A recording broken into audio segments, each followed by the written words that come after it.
This book is in the public domain. Recording by Corey Anderson. The Science of Getting Rich by Wallace D. Wattles, author's preface. This book is pragmatical, not philosophical, a practical manual, not a treatise upon theories. It is intended for the men and women whose most pressing need is for money, who wish to get rich first and philosophize afterward. It is for those who want results and who are willing to take the conclusions of science as a basis for action, without going into all the processes by which those conclusions were reached. It is expected that the reader will take the fundamental statements upon faith, just as he would take statements concerning the law of electrical action if they were promulgated by a Marconi or an Edison, and, taking the statements upon faith, that he will prove their truth by acting upon them without fear or hesitation. Every man or woman who does this will certainly get rich, for the science herein applied is an exact science, and failure is impossible. In writing this book, I have sacrificed all other considerations to plainness and simplicity of style, so that all might understand. The plan of action laid down herein was deduced from the conclusions of philosophy. It has been thoroughly tested, and bears the supreme test of practical experiment. It works. Very truly yours, Wallace Wattles. End of author's preface.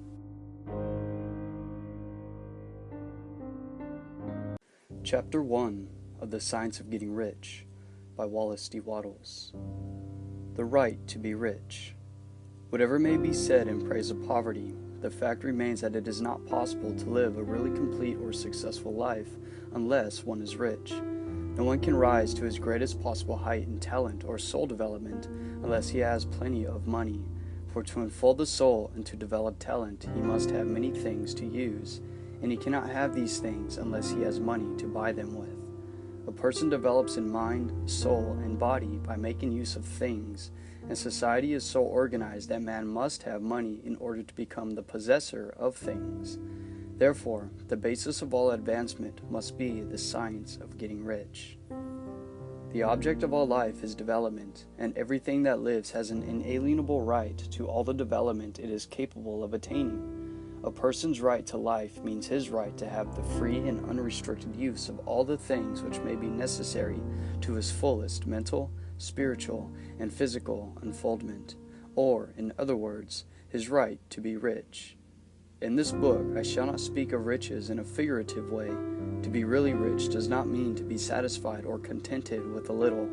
No one ought to be satisfied with a little if he is capable of using and enjoying more.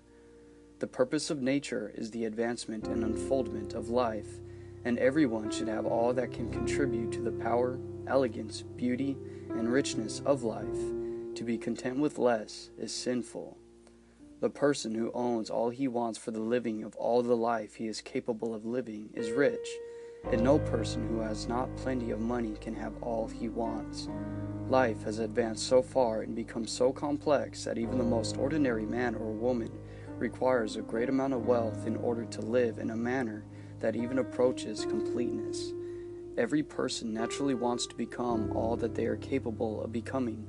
This desire to realize innate possibilities is inherent in human nature. We cannot help wanting to be all that we can be. Success in life is becoming what you want to be. You can become what you want to be only by making use of things, and you can have the free use of things only as you become rich enough to buy them. To understand the science of getting rich is therefore the most essential of all knowledge. There is nothing wrong in wanting to get rich.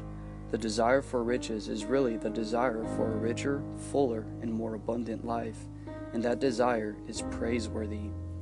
The person who does not desire to live more abundantly is abnormal, and so the person who does not desire to have money enough to buy all he wants is abnormal. There are three motives for which we live.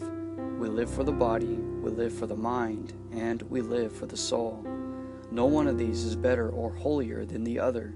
They are all alike desirable, and no one of the three, body, mind, or soul, can live fully if either of the others is cut short of full life and expression.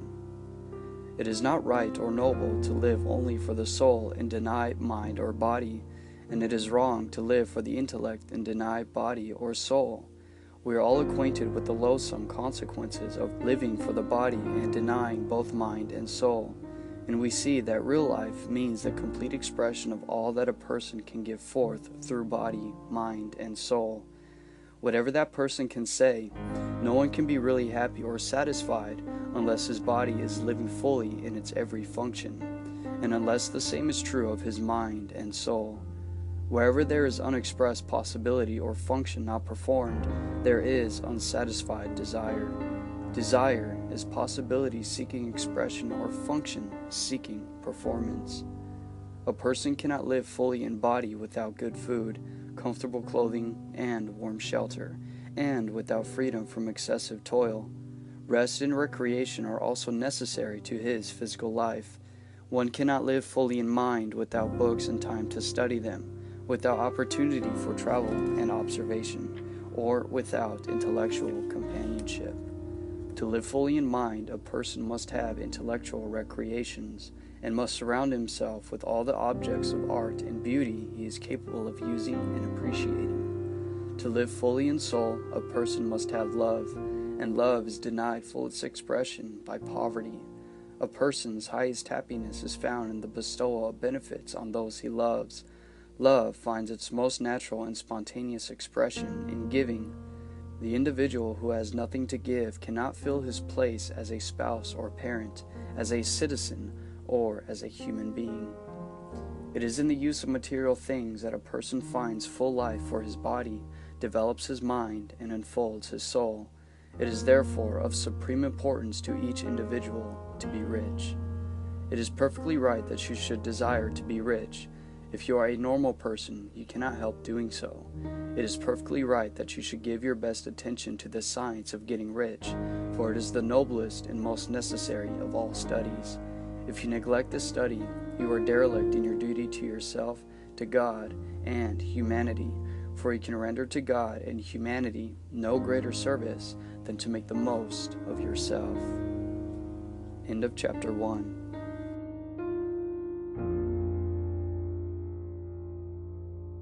Chapter 2 of The Science of Getting Rich by Wallace D. Wattles.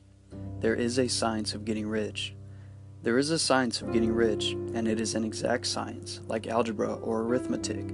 There are certain laws which govern the process of acquiring riches, and once these laws are learned and obeyed by anyone, that person will get rich with mathematical certainty. The ownership of money and property comes as a result of doing things in a certain way, and those who do things in this certain way, whether on purpose or accidentally, get rich, while those who do not do things in this certain way, no matter how hard they work or how able they are, remain poor. It is a natural law that like causes always produce like effects, and therefore any man or woman who learns to do things in this certain way will infallibly get rich. That the above statement is true is shown by the following facts. First, getting rich is not a matter of environment, for if it were, all the people in certain neighborhoods would become wealthy. The people of one city would all be rich, while those of other towns would all be poor, and all the inhabitants of one state would roll in wealth, while those of an adjoining state would be in poverty. But everywhere we see rich and poor living side by side in the same environment and often engaged in the same vocations. When two people are in the same locality and in the same business, and one gets rich while the other remains poor, it shows that getting rich is not primarily a matter of environment. Some environments may be more favorable than others, but when two people in the same business are in the same neighborhood, and one gets rich while the other fails, it indicates that getting rich is the result of doing things in a certain way. Second, and further, the ability to do things in this certain way is not due solely to the possession of talent, for many people have great talent, remain poor, while others who have very little talent get rich. Studying the people who have gotten rich, we find that they are an average lot in all respects, having no greater talents and abilities than other people have. It is evident that they do not get rich because they possess talents and abilities that others do not have, but because they happen to do things in a certain way. Third, getting rich is not the result of saving or thrift. Many very penurious people are poor, while free spenders often get rich. And fourth, nor is getting rich due to doing things which most others fail to do. For two people in the same business often do almost exactly the same things, and one gets rich while the other remains poor or becomes bankrupt. From all these things, we must come to the conclusion that getting rich is the result of doing things in a certain way. If getting rich is the result of doing things in a certain way, and if like causes always produce like effects, then any man or woman who can do things in that way can become rich, and the whole matter is brought within the domain of exact science. The question arises here as to whether this certain way may not be so difficult that only a few may follow it.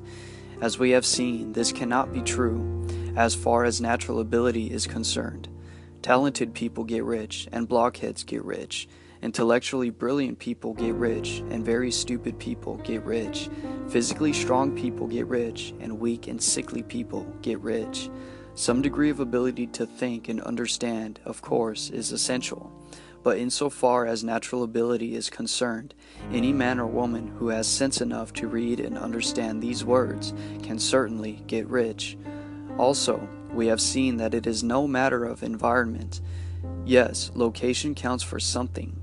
One would not go to the heart of the Sahara and expect to do successful business. Getting rich involves the necessity of dealing with people and of being where there are people to deal with. And if these people are inclined to deal in a way that you want to deal, so much the better. But that is about as far as environment goes. If anybody else in your town can get rich, so can you. And if anybody else in your state can get rich, so can you. Again, it is not a matter of choosing some particular business or profession. People get rich in every business and in every profession, while their next-door neighbors in the very same vocation remain in poverty. It is true that you will do best in a business which you like and which is congenial to you. And if you have certain talents which are well developed, you will do best in a business which calls for the exercise of those talents. Also, you will do best in a business which is suited to your locality. An ice cream parlor would do better in a warm climate than in Greenland, and a salmon fishery will succeed better in the Northwest than in Florida, where there are no salmon. But, aside from these general limitations, getting rich is not dependent upon your engaging in some particular business, but upon your learning to do things in a certain way. If you are now in business and anyone else in your locality is getting rich in the same business, while you are not getting rich, it is simply because you are not doing things in the same way that the other person is doing them. No one is prevented from getting rich by lack of capital. True, as you get capital, the increase becomes more easy and rapid, but one who has capital is already rich and does not need to consider how to become so. No matter how poor you may be, if you begin to do things in a certain way, you will begin to get rich and you will begin to have capital. The getting of capital is a part of the process of getting rich, and it is a part of the result which invariably follows the doing of things in a certain way. You may be the poorest person on the continent and be deeply in debt. You may have neither friends, influence, nor resources, but if you begin to do things in this way, you must infallibly begin to get rich, for like causes must produce like effects. If you have no capital, you can get capital. If you are in the wrong business, you can get into the right business. If you are in the wrong location, you can go to the right location. And you can do so by beginning in your present business and in your present location to do things in the certain way which always causes success. You must begin to live in harmony with the laws governing the universe. End of Chapter 2. Chapter 3 of The Science of Getting Rich by Wallace D. Wattles. Is opportunity monopolized? No one is kept poor because other people have monopolized the wealth and have put a fence around it. You may be shut off from engaging in business in certain lines, but there are other channels open to you. At different periods, the tide of opportunity sets in different directions, according to the needs of the whole and the particular states of social evolution which has been reached. There is abundance of poverty for the person who will go with the tide, instead of trying to swim against it. So workers, either as individuals or as a class, are not deprived of opportunity. The workers are not being kept down by their masters. They are not being ground by the trust and big business. As a class, they are where they are because they do not do things in a certain way. The working class may become the master class whenever they will begin to do things in a certain way. The law of wealth is the same for them as it is for all others. This they must learn, and they will remain where they are as long as they continue to do things as they do. The individual worker, however, is not held down by an entire class's ignorance of these laws. He can follow the tide of opportunity to riches, and this book will teach him how. No one is kept in poverty by a shortness in the supply of riches. There is more than enough for all. A palace as large as the Capitol at Washington might be built for every family on earth from the building material in the United States alone, and under intensive cultivation this country would produce wool, cotton, linen, and silk enough to clothe each person in the world finer than Solomon was arrayed in all his glory, together with food enough to feed them all luxuriously. The visible supply is practically inexhaustible, and the invisible supply really is inexhaustible. Everything you see on earth is made from one original substance, out of which all things proceed. New forms are constantly being made, and older ones are dissolving, but all are shapes assumed by one thing. There is no limit to the supply of formless stuff, or original substance. The universe is made out of it, but it was not all used in the making of the universe. The spaces in, through, and between the forms of the visible universe are permeated and filled with the original substance, with the formless stuff, with the raw material of all things. 10,000 times as much has been made, might still be made, and even then we should not have exhausted the supply of universal raw material. No one, therefore, is poor because nature is poor, or because there is not enough to go around. Nature is an inexhaustible storehouse of riches. The supply will never run short. Original substance is alive with creative energy, and is constantly producing more forms. When the supply of building material is exhausted, more will be produced. When the soil is exhausted so that foodstuffs and materials for clothing will no longer grow upon it, it will be renewed, or more soil will be made. When all the gold and silver has been dug from the earth, if humanity is still in such a stage of social development that it needs gold and silver, more will be produced from the formless. The formless stuff responds to the needs of mankind, and will not let the world be without any good thing. This is true of humanity collectively. The race as a whole is always abundantly rich, and if individuals are poor, it is because they do not follow the certain way of doing things which makes the individual rich. The formless stuff is intelligent. It is stuff which thinks. It is alive, and it is always impelled towards more life. It is the natural and inherent impulse of life to seek to live more. It is the nature of intelligence to enlarge itself, and of consciousness to seek to extend its boundaries and find fuller expression. The universe of forms has been made by formless living substance, throwing itself into form in order to express itself more fully. The universe is a great living presence, always moving inherently toward more life and fuller functioning. Nature is formed for the advancement of life, and its impelling motive is the increase of life. Because of this, everything which can possibly minister to life is bountifully provided. There can be no lack unless God is to contradict himself and nullify his own works. You are not kept poor by lack in the supply of riches.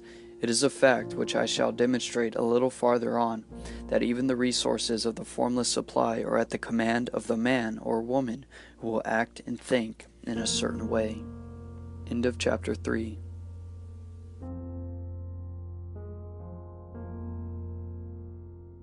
Chapter 4 of The Science of Getting Rich by Wallace D. Wattles. The first principle in the science of getting rich. Thought is the only power which can produce tangible riches from the formless substance. The stuff from which all things are made is a substance which thinks, and a thought of form in this substance produces the form. Original substance moves according to its thoughts. Every form and process you see in nature is the visible expression of a thought in original substance. As a formless stuff thinks of a form, it takes that form. As it thinks of a motion, it makes that motion. That is the way all things were created. We live in a thought world, which is part of a thought universe.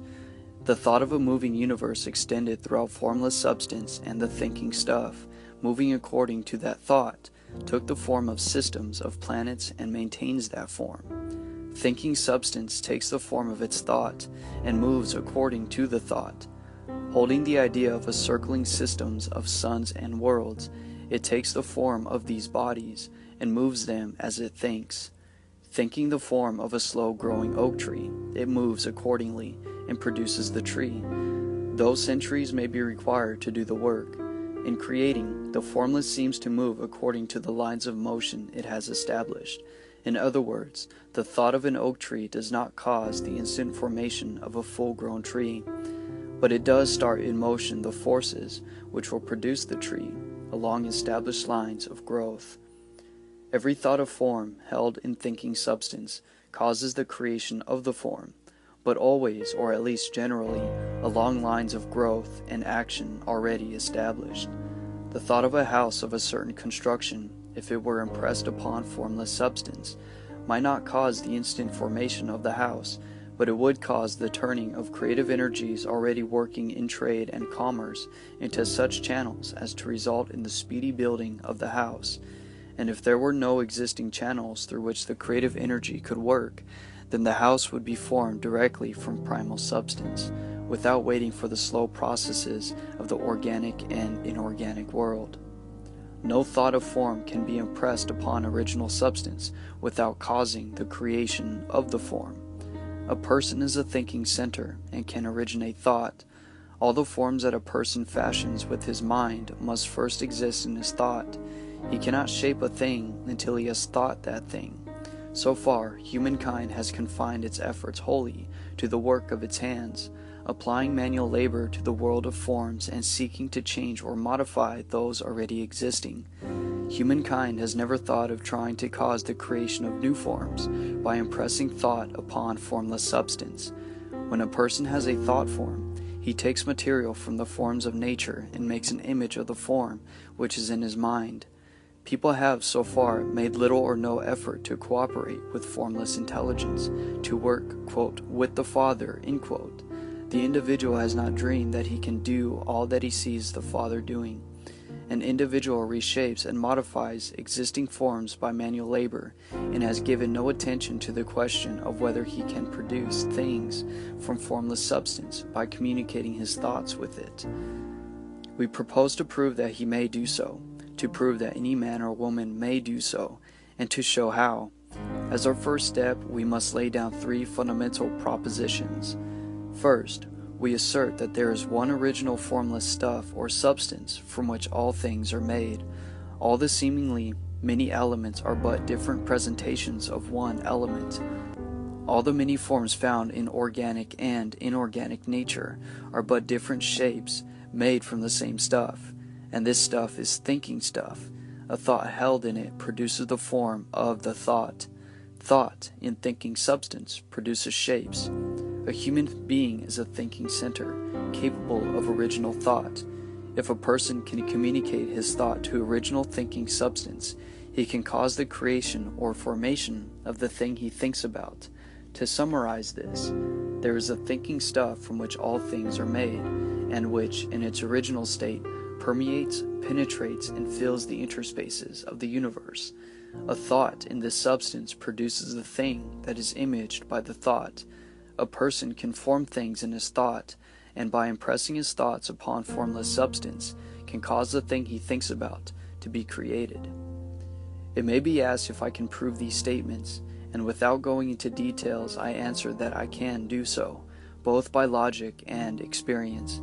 Reasoning back from the phenomena of form and thought, I come to one original thinking substance, and reasoning forward from this thinking substance, I come to a person's power to cause the formation of the thing that he thinks about. And by experiment, I find the reasoning true. This is my strongest proof. If one person who reads this book gets rich by doing what it tells him to do, that is evidence in support of my claim. But if every person who does what it tells him to do gets rich, that is positive proof until someone goes through the process and fails. The theory is true until the process fails, and this process will not fail, for everyone who does exactly what this book tells him to do will get rich. I have said that people get rich by doing things in a certain way, and to do so, people must become able to think in a certain way. A person's way of doing things is a direct result of the way he thinks about things. To do things in the way that you want to do them, you will have to acquire the ability to think the way you want to think. This is the first step towards getting rich, and to think what you want to think is to think truth, regardless of appearances. Every individual has the natural inherent power to think what he wants to think, but it requires far more effort to do so than it does to think the thoughts which are suggested by appearances. To think according to appearances is easy. To think truth, regardless of appearances, is laborious, and requires the expenditure of more power than any other work we are called upon to perform. There is no labor from which most people shrink as they do from that of sustained and consecutive thought. It is the hardest work in the world. This is especially true when truth is contrary to appearances. Every appearance in the visible world tends to produce a corresponding form in the mind which observes it, and this can only be prevented by holding the thought of the truth.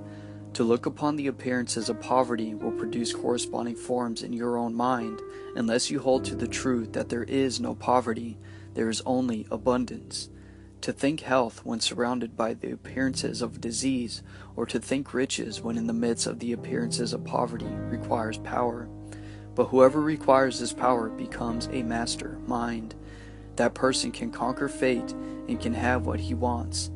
This power can only be acquired by getting hold of the basic fact which is behind all appearances, and that fact is that there is one thinking substance from which and by which all things are made. Then we must grasp the truth that every thought held in this substance becomes a form, and that man can so impress his thoughts upon it as to cause them to take form and become visible things. When we realize this, we lose all doubt and fear, for we know that we can create what we want to create, and can get what we want to have, and can become what we want to be. As a first step towards getting rich, you must believe the three fundamental statements given previously in this chapter, and to emphasize them, I repeat them here. There is a thinking stuff from which all things are made, and which, in its original state, permeates, penetrates, and fills the interspaces of the universe. A thought in this substance produces the thing that is imaged by the thought. A person can form things in his thought, and, by impressing his thought upon formless substance, can cause the thing he thinks about to be created. You must lay aside all other concepts of the universe, and you must dwell upon this until it is fixed in your mind and has become your habitual thought. Read these statements over and over again. Fix every word upon your memory and meditate upon them until you firmly believe what they say. If a doubt comes to you, cast it aside. Do not listen to arguments against this idea. Do not go to churches or lectures where a contrary concept of things is taught or preached. Do not read magazines or books which teach a different idea. If you get mixed up in your understanding, belief, and faith, all your efforts will be in vain. Do not ask why these things are true, nor speculate as to how they can be true. Simply take them on trust. The science of getting rich begins with the absolute acceptance of this. End of chapter 4.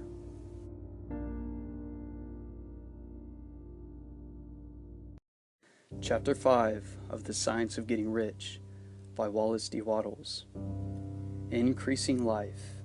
You must get rid of the last vestige of the old idea that there is a deity whose will it is that you should be poor, or whose purposes may be served by keeping you in poverty. The intelligent substance which is all and in all, and which lives in all and lives in you, is a consciously living substance. Being a consciously living substance, it must have the nature and inherent desire of every living intelligence for increase of life.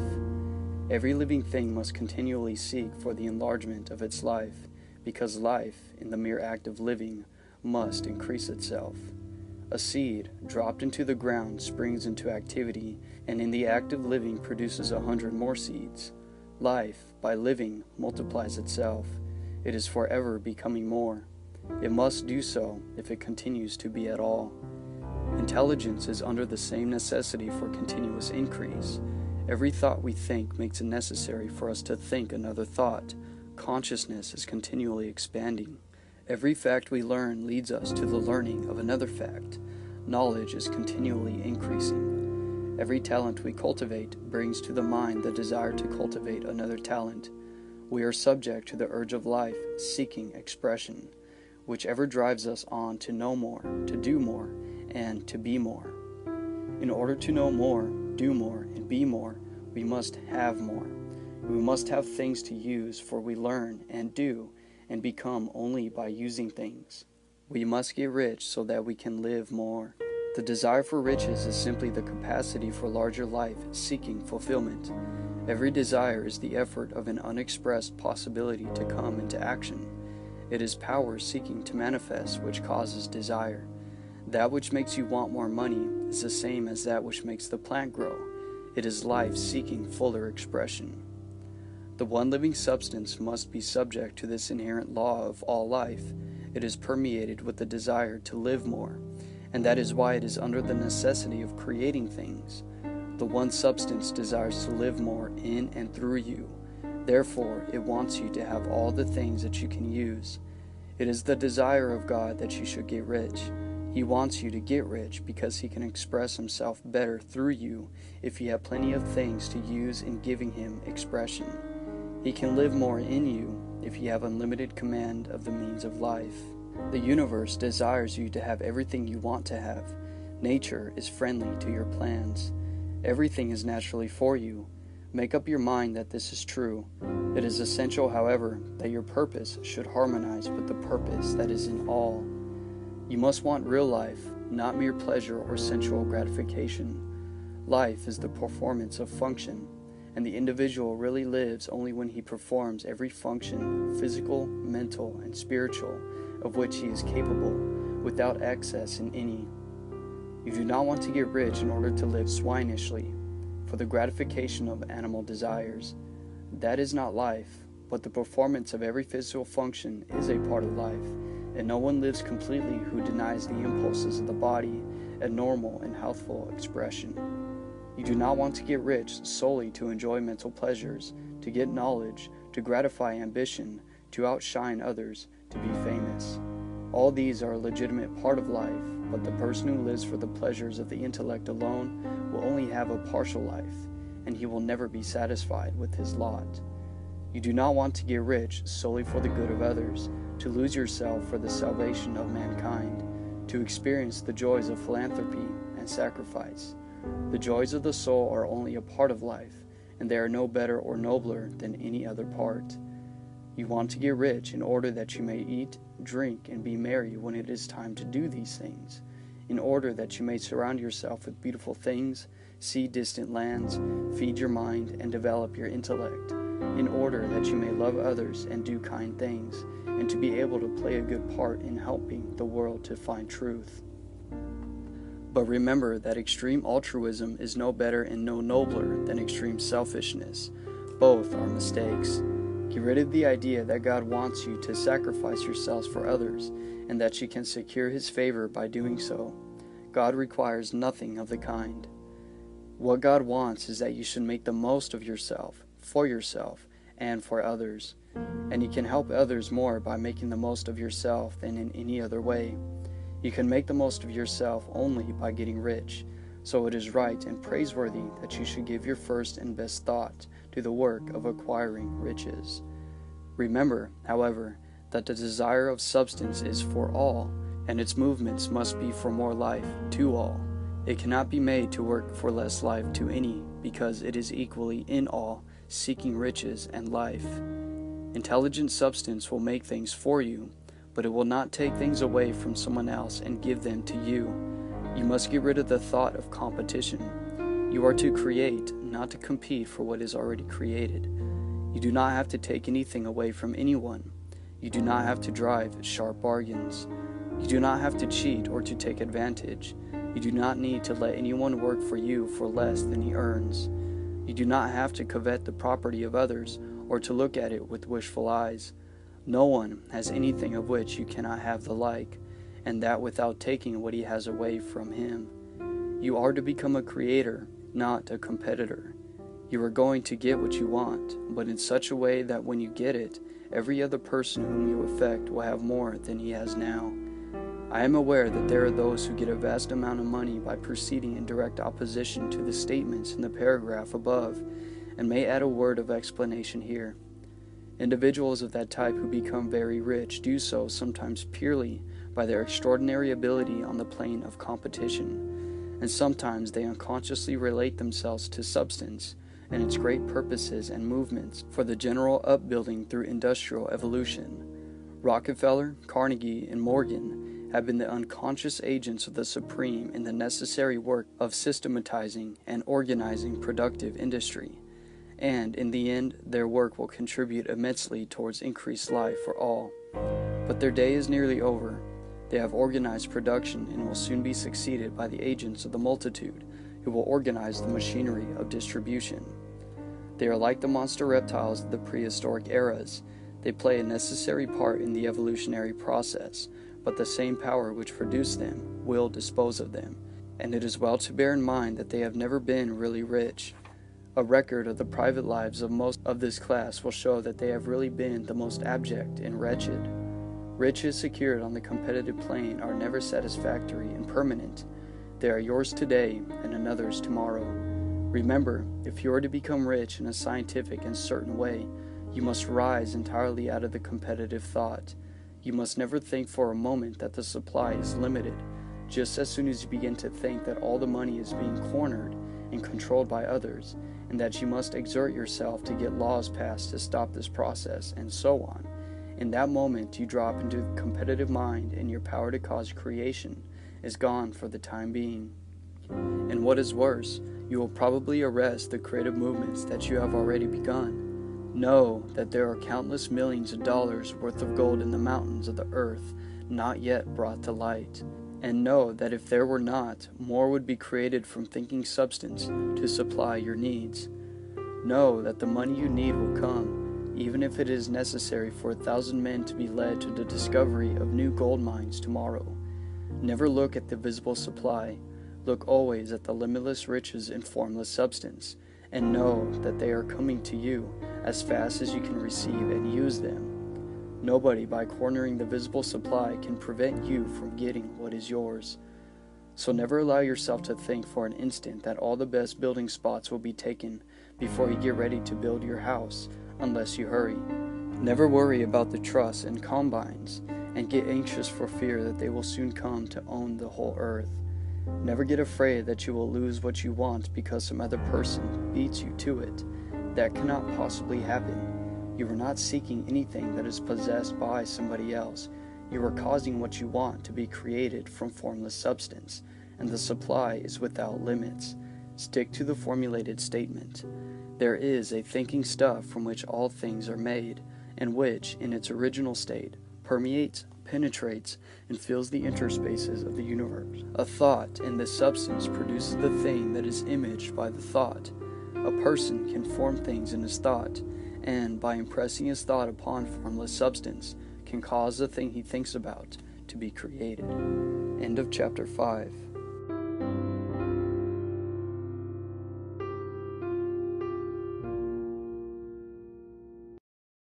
Chapter 6 of The Science of Getting Rich by Wallace D. Wattles. How riches come to you. When I say that you do not have to drive sharp bargains, I do not mean that you do not have to drive any bargains at all, or that you are above the necessity for having any dealings with your fellow men. I mean that you will not need to deal with them unfairly. You do not have to get something for nothing, but can give to every person more than you take from him. You cannot give everyone more in cash value than you take from him, but you can give him more in use value than the cash value of the thing you take from him. The paper, ink, and other material in this book may not be worth the money you pay for it, but if the ideas suggested by it bring you thousands of dollars, you have not been wronged by those who sold it to you. They have given you a great use value for a small cash value. Let us suppose that I own a picture by one of the greatest artists, which, in a developed society, is worth thousands of dollars. I take it to Baffin Bay and by salesmanship induce a native dweller to give a bundle of furs worth $500 for it. I have really wronged him, for he has no use for the picture. It has no use value to him. It will not add to his life. But suppose I give him a gun worth $50 for his furs. Then he has made a good bargain. He has use for the gun. It will get him many more furs and much food. It will add to his life in every way. It will make him rich. When you rise from the competitive to the creative plane, you can scan your business transactions very strictly. And if you are selling any person anything which does not add more to his life than the thing you give him in exchange, you can afford to stop it. You do not have to beat anyone in business, and if you are in a business which does beat people, get out of it at once. Give everyone more in use value than you take from him in cash value. Then you are adding to the life of the world by every business transaction. If you have people working for you, you must take from them more in cash value than you pay them in wages. But you can so organize your business that it will be filled with the principle of advancement, and so that each employee who wishes to do so may advance a little every day. You can make your business do for your employees what this book is doing for you. You can so conduct your business that it will be a sort of ladder by which every employee who will take the trouble may climb to riches himself. And given the opportunity, if he will not do so, it is not your fault. And finally, just because you are to cause the creation of your riches from formless substance which permeates all your environment, it does not follow that they are to take shape from the atmosphere and come into being before your eyes. If you want a sewing machine, for instance, I do not mean to tell you that you are to impress the thought of a sewing machine on thinking substance until the machine is formed without hands in the room where you sit or elsewhere. But if you want a sewing machine, hold the mental image of it with the most positive certainty that it is being made or is on its way to you. After once forming the thought, have the most absolute and unquestioning faith that the sewing machine is coming. Never think of it or speak of it in any other way than as being sure as to arrive. Claim it as already yours. It will be brought to you by the power of the Supreme Intelligence, acting upon the minds of men. If you live in Maine, it may be that a person will be brought from Texas or Japan to engage in some transaction which will result in your getting what you want. If so, the whole matter will be as much to that person's advantage as it is to yours. Do not forget for a moment that the thinking substance is through all, in all, communicating with all, and can influence all. The desire of thinking substance for fuller life and better living has caused the creation of all the sewing machines already made, and it can cause the creation of millions more, and will, whenever people set it in motion by desire and faith, and by acting in a certain way. You can certainly have a sewing machine in your house, and it is just as certain that you can have any other thing or things which you want and which you will use for the advancement of your own life and the lives of others. You need not hesitate about asking largely. It is your Father's pleasure to give you the kingdom, said Jesus. Original substance wants to live all that is possible in you, and wants you to have all that you can use and will use for the living of the most abundant life. If you fix upon your consciousness the fact that your desire for the possession of riches is one with the desire of the supreme power for more complete expression, your faith becomes invincible. Once I saw a little boy sitting at a piano, vainly trying to bring harmony out of the keys. I saw that he was grieved and provoked in his inability to play real music. I asked him the cause of his vexation, and he answered, "I can feel the music in me, but I can't make my hands go right." The music in him was the urge of original substance, containing all the possibilities of life. All that there is of music was seeking expression through the child. God, the one substance, is trying to live and do and enjoy things through humanity. He is saying, I want hands to build wonderful structures, to play divine harmonies, to paint glorious pictures. I want feet to run my errands, eyes to see my beauties, tongues to tell mighty truths, and to sing marvelous songs, and so on. All that there is of possibility is seeking expression through people. God wants those who can play music to have pianos and every other instrument, and to have the means to cultivate their talents to the fullest extent. He wants those who can appreciate beauty to be able to surround themselves with beautiful things. He wants those who can discern truth to have every opportunity to travel and observe. He wants those who can appreciate dress to be beautifully clothed, and those who can appreciate good food to be luxuriously fed. He wants all these things because it is Himself that enjoys and appreciates them. They are His creation. It is God who wants to play and sing and enjoy beauty and proclaim truth and wear fine clothes and eat good foods. It is God that worketh in you to will and to do, said the Apostle Paul. The desire you feel for riches is the infinite, seeking to express Himself in you as He sought to find expression in the little boy at the piano. So you need not hesitate to ask largely. Your part is to focus on and express that desire to God. This is a difficult point with most people. They retain something of the old idea that poverty and self-sacrifice are pleasing to God. They look upon poverty as a part of the plan, a necessity of nature. They have the idea that God has finished His work and made all that He can make, and that the majority of people must stay poor because there is not enough to go around. They hold to so much of this erroneous thought that they feel ashamed to ask for wealth. They try not to want more than a very modest competence, just enough to make them fairly comfortable. I recall now the case of the one student who was told that he must get in mind a clear mental picture of the things he desired, so that the creative thought of them might be impressed on formless substance. He was a very poor man, living in a rented house and having only what he earned from day to day, and he could not grasp the fact that all wealth was his. So, after thinking the matter over, he decided that he might reasonably ask for a new rug for the floor of his best room and a coal stove to heat the house during the cold weather.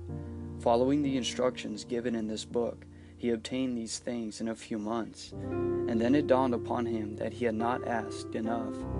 He went through the house in which he lived and planned all the improvements he would like to make in it. He mentally added a bay window here and a room there until it was complete in his mind as his ideal home, and then he planned its furnishings. Holding the whole picture in his mind, he began living in a certain way and moving toward what he wanted. And he owns the house now and is rebuilding it after the form of his mental image. And now, with still larger faith, he is going on to get greater things. It has been unto him according to his faith, and so it is with you and with all of us. End of chapter 6.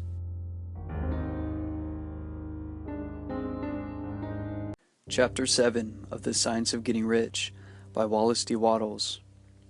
Gratitude. The illustrations given in the last chapter will have conveyed to the reader the fact that the first step towards getting rich is to convey the idea of your wants to the formless substance. This is true, and you will see that in order to do so it becomes necessary to relate yourself to the formless intelligence in a harmonious way. To secure this harmonious relation is a matter of such primary and vital importance that I shall give some space to its discussion here and give you instructions which, if you will follow them, will be certain to bring you into perfect unity of mind with the Supreme Power, or God. The whole process of mental adjustment and attunement can be summed up in one word: gratitude. First, you believe that there is one intelligent substance from which all things proceed. Second, you believe that this substance gives you everything you desire. And third, you relate yourself to it by a feeling of deep and profound gratitude. Many people who order their lives rightly in all other ways are kept in poverty by their lack of gratitude. Having received one gift from God, they cut the wires which connect them with Him by failing to make acknowledgment. It is easy to understand that the nearer we live to the source of wealth, the more wealth we shall receive, and it is easy also to understand that the soul that is always grateful lives in closer touch with God than the one who never looks to Him in thankful acknowledgement. The more gratefully we fix our minds on the Supreme when good things come to us, the more good things we will receive, and the more rapidly they will come. And the reason simply is that the mental attitude of gratitude draws the mind into closer touch with the source from which the blessings come. If it is a new thought to you that gratitude brings your whole mind into closer harmony with the creative energies of the universe, consider it well, and you will see that it is true. The good things you have already, have come to you along the lines of obedience to certain laws. Gratitude will lead your mind out along the ways by which things come, and it will keep you in close harmony with creative thought and prevent you from falling into competitive thought. Gratitude alone can keep you looking towards the all, and prevent you from falling into the error of thinking of the supply as limited, and to do that would be fatal to your hopes. There is a law of gratitude, and it is absolutely necessary that you should observe that law if you are to get the results you seek. The law of gratitude is the natural principle that action and reaction are always equal and in opposite directions. The grateful outreaching of your mind in thankful praise to the Supreme Intelligence is a liberation or expenditure of force. It cannot fail to reach that to which it is addressed, and the reaction is an instantaneous movement towards you. Draw nigh unto God, and He will draw nigh unto you. That is a statement of psychological truth, and if your gratitude is strong and constant, the reaction in formless substance will be strong and continuous. The movement of the things you want will be always towards you. Notice the grateful attitude that Jesus took, how He always seemed to be saying, I thank Thee, Father, that Thou hearest me. You cannot exercise much power without gratitude, for it is gratitude that keeps you connected with power. But the value of gratitude does not consist solely in getting more blessings in your future. Without gratitude, you cannot long keep from dissatisfied thought regarding things as they are. The moment you permit your mind to dwell with dissatisfaction upon things as they are, you begin to lose ground. You fix attention upon the common, the ordinary, the poor, the squalid, and the mean, and your mind takes the form of these things.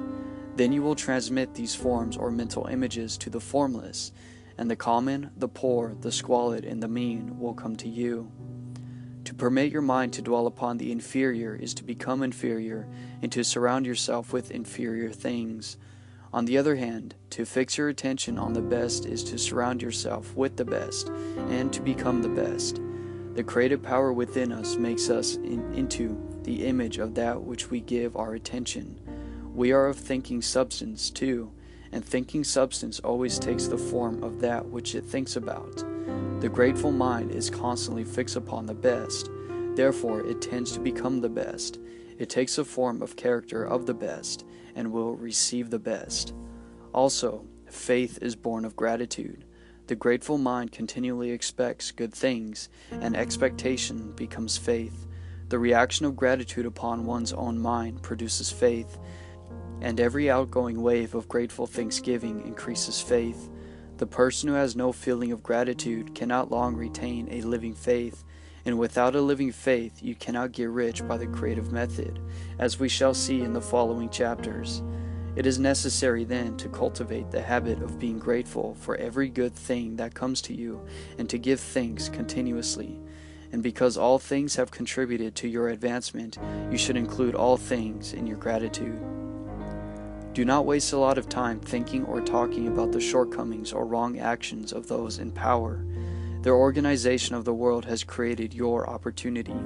All you get really comes to you because of them. Do not rage against corrupt politicians. If it were not for politicians, we should fall into anarchy, and your opportunity would be greatly lessened. God has worked a long time and very patiently to bring us to where we are in industry and government, and He is going right on with His work. There is not the least doubt that He will do away with plutocrats, trust magnates, captains of industry, and politicians as soon as they can be spared, but in the meantime, they are all very necessary. Remember that they are all helping to arrange the lines of transmissions along with the riches will come to you, and be grateful. This will bring you into harmonious relations with the good in everything, and the good in everything will move towards you. End of chapter 7.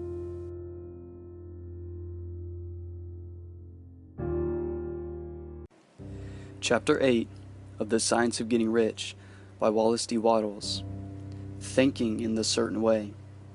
Turn back to chapter 6 and read again the story of the man who formed a mental image of his house, and you will get a fair idea of the initial step towards getting rich. You must form a clear and definite mental picture of what you want. You cannot transmit an idea unless you have it yourself. You must have it before you can give it, and many people fail to impress thinking substance because they have themselves only a vague and misty concept of the things they want to do, to have, or to become. It is not enough that you should have a general desire for the wealth to do good with. Everybody has that desire. It is not enough that you should have a wish to travel, see things, live more, etc. Everybody has those desires also. If you're going to send a wireless message to a friend, you would not send the letters of the alphabet in their order and let him construct the message for himself, nor would you take words at random from the dictionary. You would send a coherent sentence, one which meant something. When you try to impress your wants upon the thinking substance, remember that it must be done by a coherent statement. You must know what you want and be specific and definite. You can never get rich or start a creative power into action by sending out uninformed longings and vague desires. Go over your desires just as a man I have described went over his house. See just what you want and get a clear mental picture of it as you wish it to be and to look when you get it. That clear mental picture you must have continually in mind. As the sailor has in mind the port towards which he is sailing the ship, you must keep your face toward it all the time. You must no more lose sight of it than the helmsman loses sight of the compass. It is not necessary to take exercises in concentration, nor to set apart special times for prayer and affirmation, nor to go into the silence, nor to do occult stunts of any kind. Some of these things are well enough, but all you need to know is what you want and want it badly enough so that it will stay in your thoughts. Spend as much of your leisure time as you can in contemplating your picture, but no one needs to take exercises to concentrate his mind on the thing which he really wants. It is the things that you do not really care about which require effort to fix your attention upon them, and unless you really want to get rich, so that desire is strong enough to hold your thoughts directed to the purpose as the magnetic pole holds the needles of the compass, it will hardly be worthwhile for you to try to carry out the instructions given in this book. The method set forth here for people whose desire for riches is strong enough to overcome mental laziness and the love of ease and to make them work. The more clear and definite you make your picture then, and the more you dwell upon it, bringing out its delightful details, the stronger your desire will be, and the stronger your desire, the easier it will be to hold your mind fixed upon the picture of what you want. Something more is necessary, however, than merely to see the picture clearly. If that is all you do, you are only a dreamer, and will have little or no power of accomplishment. Behind your clear vision must be the purpose to realize it, to bring it out into tangible expression, and behind this purpose must be an invincible and unwavering faith that the thing is already yours, that it is at hand, and you have only to take possession of it. Live in the new house, mentally, until it takes form around you physically. In the mental realm, enter at once into full enjoyment of the things that you want. Whatsoever things ye ask for when ye pray, believe that ye receive them, and ye shall have them, said Jesus. See the things you want as if they were actually around you all the time. See yourself as owning and using them. Make use of them in imagination just as you will use them when they are your tangible possessions. Dwell upon your mental picture until it is clear and distinct, and then take the mental attitude of ownership towards everything in that picture. Take possession of it in mind, in the full faith that it is actually yours. Hold to this mental ownership. Do not waver for an instant in the faith that it is real. And remember what was said in the preceding chapter about gratitude. Be as thankful for it all the time as you expect to be when it has taken form. The person who can sincerely thank God for the things which as yet he owns only in imagination has real faith. He will get rich, and he will cause the creation of whatever he wants. You do not need to pray repeatedly for things you want. It is not necessary to tell God about it every day. Your part is to intelligently formulate your desire for the things which make for a larger life and to get these desires arranged in a coherent whole, and then to impress this whole desire upon the formless substance, which has the power and the will to bring you what you want. You do not make this impression by repeating strings of words. You make it by holding the vision with unshakable purpose to attain it with a steadfast faith that you do attain it. The answer to prayer is not according to your faith while you are talking, but according to your faith while you are working. You cannot impress the mind of God by having a special Sabbath day set apart to tell Him what you want, and then forgetting Him during the rest of the week. You cannot impress Him by having special hours to go into your closet and pray, if you then dismiss the matter from your mind until the hour of prayer comes again. Oral prayer is well enough, and it has its effects, especially upon yourself, in clarifying your vision and strengthening your faith, but it is not your oral petitions which get you what you want. In order to get rich, you do not need a sweet hour of prayer. You need to pray without ceasing. And by prayer, I mean holding steadily to your vision, with the purpose to cause its creation into solid form, and the faith that you are doing so. Believe that ye receive them. Once you have clearly formed your vision, the whole matter turns on receiving. When you have formed it, it is well to make an oral statement, addressing the Supreme in gratitude. Then from that moment on, you must, in mind, receive what you ask for. Live in the new house, wear the fine clothes, ride in the automobile, go on the journey, and confidently plan for greater journeys. Think or speak of all the things you have asked for in terms of on actual present ownership. Imagine an environment and a financial condition exactly as you want them, and live all the time in the mental environment and financial condition until they take physical shape. Mind, however, that you do not do this as a mere dreamer and castle builder. Hold to the faith that the imaginary is being realized and to your purpose to realize it. Remember that it is faith and purpose in the use of the imagination which makes the difference between the scientist and the dreamer. And having learned this fact, it is here that you must learn the proper use of the will. End of chapter 8.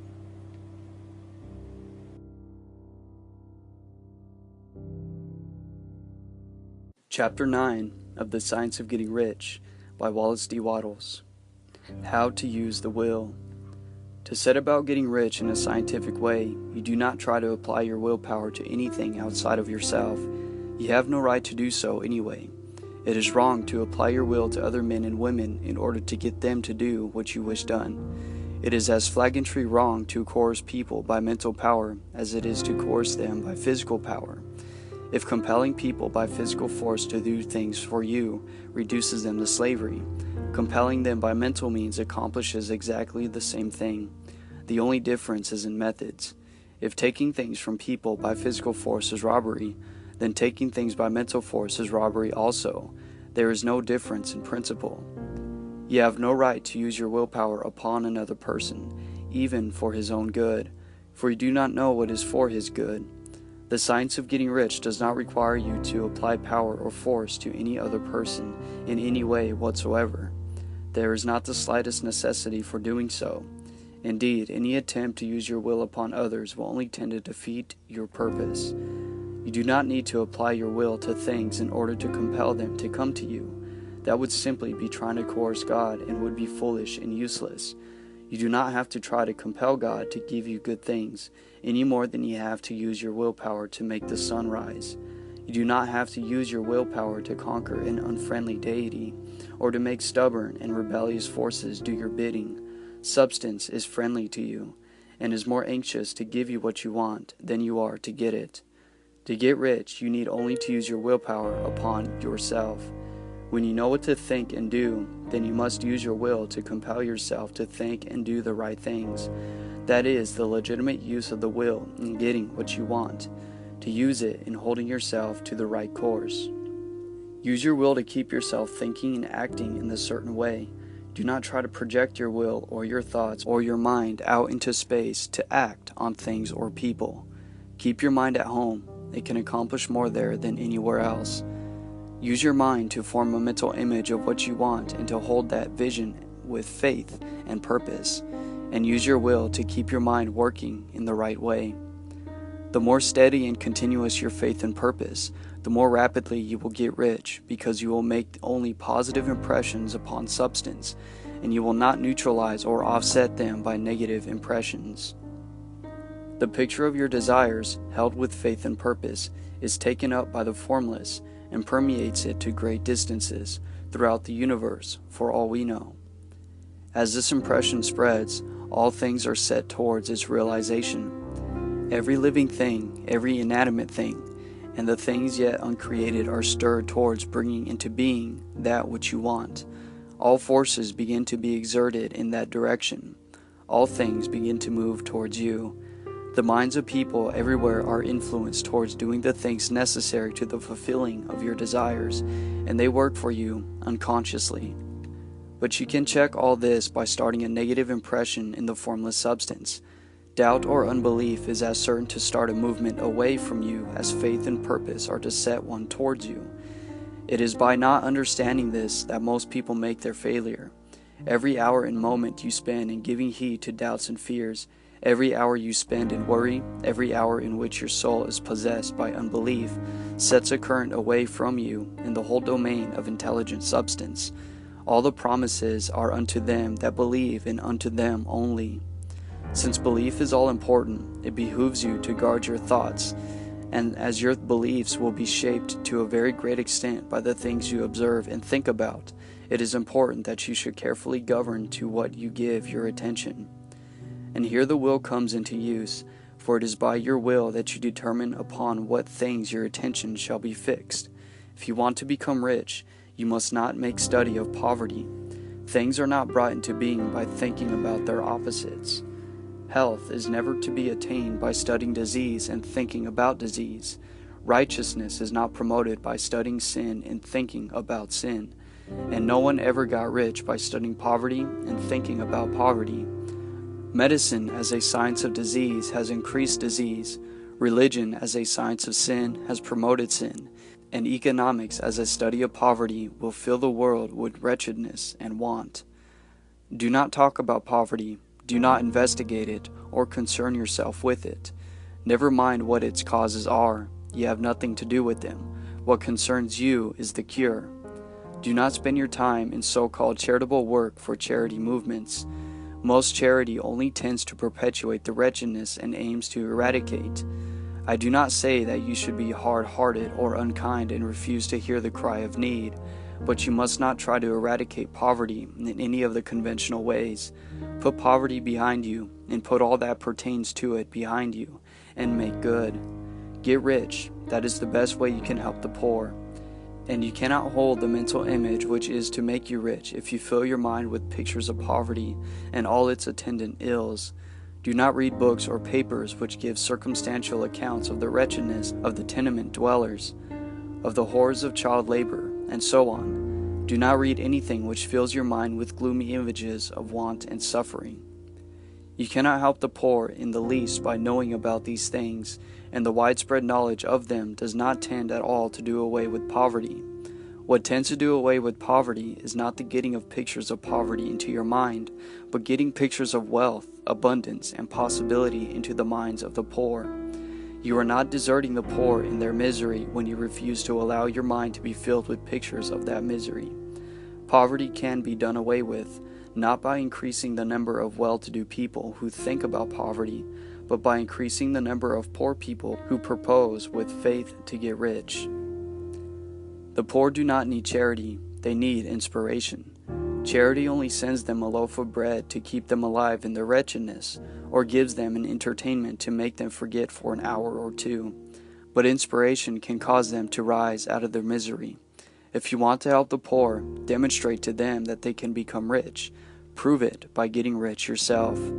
The only way in which poverty will ever be banished from this world is by getting a large and constantly increased number of people to practice the teachings of this book. People must be taught to become rich by creation, not by competition. Every person who becomes rich by competition knocks down the ladder by which he rises and keeps others down. But every person who gets rich by creation opens a way for thousands to follow and inspires them to do so.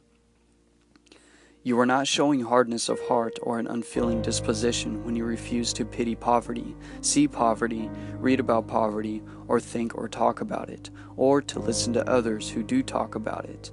Use your willpower to keep your mind off the subject of poverty and keep it fixed with faith and purpose on the vision of what you want and are creating. End of chapter 9.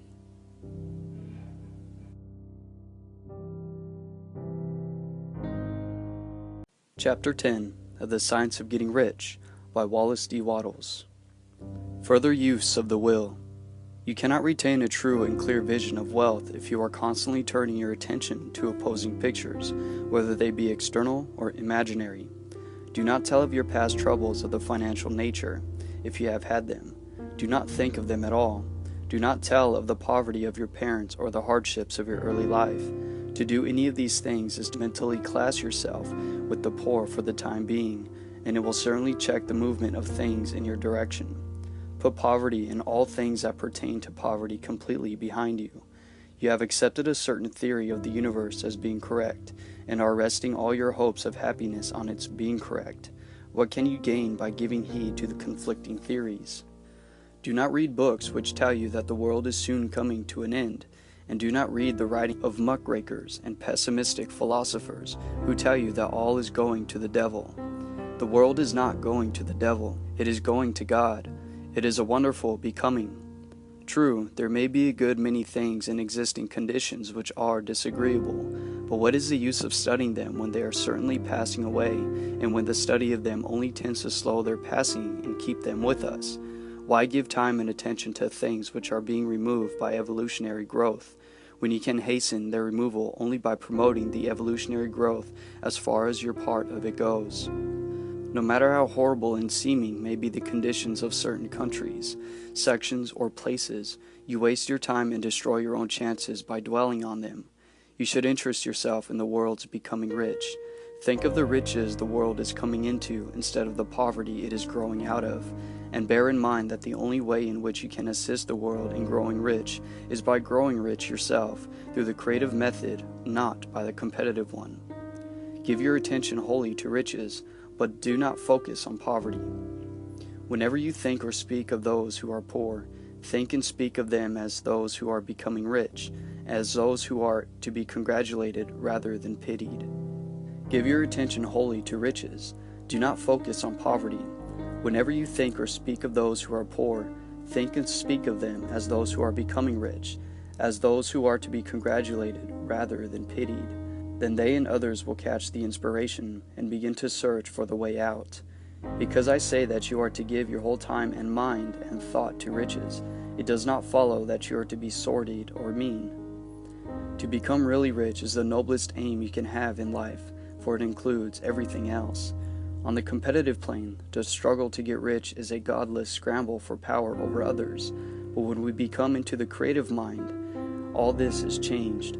All that is possible in the way of greatness, of service, and lofty endeavor comes by way of getting rich, because all is made possible by the use of things. You can aim at nothing so great or noble, I repeat, as to become rich, and you must fix your attention upon the mental picture of wealth to the exclusion of all that may tend to dim or obscure the vision.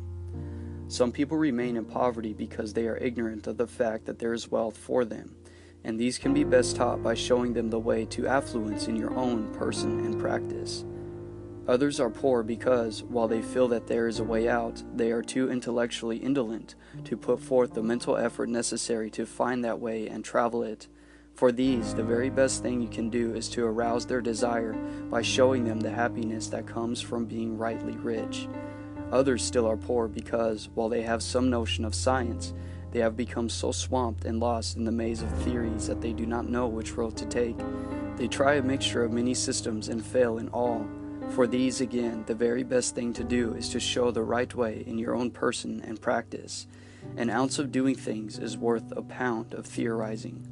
The very best thing you can do for the whole world is to make the most of yourself. You can serve God and humanity in no more effective way than by getting rich. That is, if you get rich by the creative method and not by the competitive one. Another thing, we assert that this book gives in detail the principles of the science of getting rich, and if that is true, you do not need to read any other book upon the subject. This may sound narrow and egotistical, but consider, there is no more scientific method of computation in mathematics than by addition, subtraction, multiplication, and division. No other method is possible. There can be but one shortest distance between 2 points. There is only one way to think scientifically, and that is to think in the way that leads by the most direct and simple route to the goal.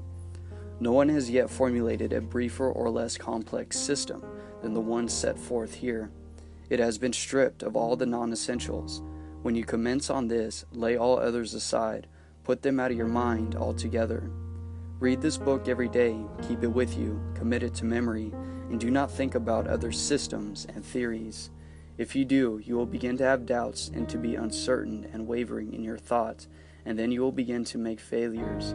After you have made good and become rich, you may study other systems as much as you please, and read only the most optimistic comments on the world's news, those in harmony with your picture. Also, do not dabble in theosophy, spiritualism, or kindred studies. Perhaps the dead still live and are near, but if they are, let them alone. Mind your own business.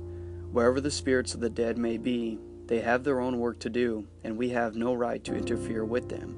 We cannot help them, and it is very doubtful whether they can help us, or whether we have any right to trespass upon their time if they can. Let the dead and the hereafter alone, and solve your own problem. Get rich. If you begin to mix with the occult, you will start mental cross-currents, which will surely bring your hopes to shipwreck. Now, this and the preceding chapters have brought us to the following statements of basic facts. There is a thinking stuff from which all things are made, and which, in its original state, permeates, penetrates, and fills the interspaces of the universe. A thought in this substance produces a thing that is imaged by the thought. A person can form things in his thoughts, and, by impressing his thought upon formless substance, can cause the thing he thinks about to be created. In order to do this, a person must pass from the competitive to the creative mind. He must form a clear mental picture of the things he wants, and hold this picture in his thoughts with a fixed purpose to get what he wants, in an unwavering faith that he does get what he wants, closing his mind against all that may tend to shake his purpose, dim his vision, or quench his faith.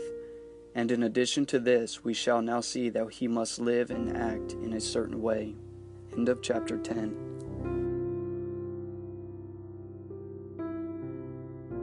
Chapter 11 of The Science of Getting Rich by Wallace D. Wattles.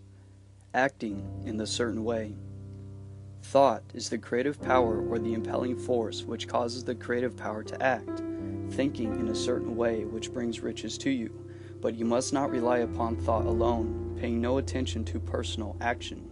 That is the rock upon which many otherwise scientific thinkers meet shipwreck, the failure to connect thought with personal action. We have not yet reached the stage of development, even supposing such a stage is to be possible, in which a person can create directly from formless substance without nature's processes or the works of human hands. A person must not only think, but his personal action must supplement his thought. By thought, you can cause the gold in the hearts of the mountains to be impelled towards you, but it will not be mind itself, refine itself, coin itself into double eagles, and come rolling along the roads, seeking its way into your pocket. Under the impelling power of the Supreme Spirit, people's affairs will soon be ordered that someone will be led to mine the gold for you.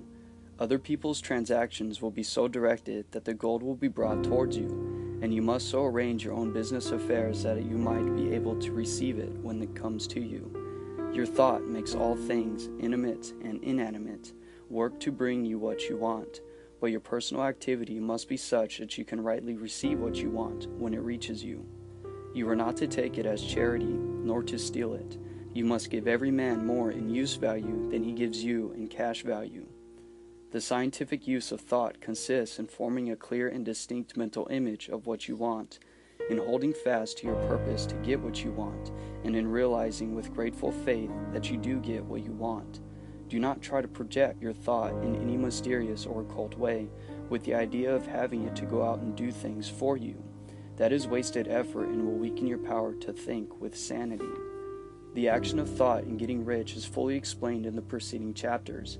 Your faith and purpose positively impress your vision upon formless substance, which has the same desire for more life that you have, and this vision, received from you, sets all the creative forces at work in and through the regular channels of action, but directed towards you. It is not your part to guide or supervise the creative process. All you have to do with that is to retain your vision, stick to your purpose, and maintain your faith and gratitude. But you must act in a certain way so that you can appropriate what is yours when it comes to you, and so that you can meet the things you have in your picture and then put them in their proper places as they arrive. You can really see the truths of this. When things reach you, they will be in the hands of others who will ask an equivalent for them, and you can only get what is yours by giving the other person what is rightfully theirs. Your pocketbook is not going to be transformed into a Fortunato's purse, which shall be always full of money without effort on your part. This is the crucial point in the science of getting rich, right here, where thought and personal action must be combined. There are very many people who, consciously or unconsciously, set the creative forces in action by the strength and persistence of their desires, but who remain poor because they do not provide for the reception of the thing they want when it comes. By thought, the thing you want is brought to you. By action, you receive it. Whatever your action is to be, it is evident that you must act now. You cannot act in the past, and it is essential to the clearness of your mental vision that you dismiss the past from your mind. You cannot act in the future, for the future is not here yet, and you cannot tell how you will want to act in any future contingency until that contingency has arrived. Because you are not in the right business or the right environment now, do not think that you must postpone action until you get into the right business or environment, and do not spend time in the present taking thought as to the best course in possible future emergencies. Have faith in your ability to meet any emergencies as they arrive. If you act in the present with your mind in the future, your present action will be with a divided mind and will not be effective. Put your whole mind into present action. Do not give your creative impulse to original substance and then sit down and wait for results. If you do, you will never get them. Act now. There is never any time but now, and there never will be any time but now. If you are ever to begin to make ready for the reception of what you want, you must begin now. Must most likely be in your present business or employment, and must be upon the persons and things in your present environment. You cannot act where you are not, and you cannot act where you have been, and you cannot act where you are going to be. You can only act where you are now. Do not bother as to whether yesterday's work was done well or ill done. Do today's work well. Do not try to do tomorrow's work now. There will be plenty of time to do that when you get to it. Do not try, by occult or mystical means, to act on people or things that are out of your reach. Do not wait for a change of environment before you act. Get a change of environment by action. You can so act upon the environment in which you are now as to cause yourself to be transferred to a better environment. Hold with faith and purpose the vision of yourself in a better environment, but act upon your present environment with all your heart and with all your strength and with all your mind. Do not spend any time in daydreaming or castle building. Hold to the one vision of what you want and act now. Do not cast about seeking some new thing to do or some strange, unusual, or remarkable action to perform as a first step towards getting rich. It is probable that your actions, at least for some time to come, will be the same ones you have been performing for some time past, but you are to begin now to perform these actions in a certain way, which will surely make you rich. If you are engaged in some business and feel that it is not the right one for you, do not wait until you get into the right business before you begin to act. Do not feel discouraged or sit down and lament because you are misplaced. No one is so misplaced that he cannot find the right place, and no one is so involved in the wrong business that he cannot get into the right business. Hold the vision of yourself in the right business with the purpose to get into it and the faith that you will get into it and are getting into it, but act in your present business. Use your present business as a means of getting a better one, and use your present environment as a means of getting into a better one. Your vision of the right business, if held with faith and purpose, will cause the supreme power to move the right business towards you, and your action, if performed in a certain way, will cause you to move towards the business. If you are an employee or wage earner and feel that you must change places in order to get what you want, do not project your thought into space and rely upon it to get another job. It will probably fail to do so. Hold the vision of yourself in the job that you want while you act with faith and purpose on the job that you have, and you will certainly get the job that you want. Your vision and faith will set the creative forces in motion to bring it towards you, and your action will cause the forces in your own environment to move you towards the place that you want. In closing this chapter, we will add another statement to our syllabus. There is a thinking stuff from which all things are made, and which, in its original state, permeates, penetrates, and fills the interspaces of the universe. A thought in this substance produces the thing that is imaged by the thought. A person can form things in his thought, and, by impressing his thought upon formless substance, can cause the thing he thinks about to be created. In order to do this, a person must pass from the competitive to the creative mind. He must form a clear mental picture of the things he wants, and hold this picture in his thoughts with the fixed purpose to get what he wants, and the unwavering faith that he does get what he wants, closing his mind to all that may tend to shake his purpose, dim his vision, or quench his faith, so that he may receive what he wants when it comes. A person must act now upon the people and things in his present environment. End of chapter 11.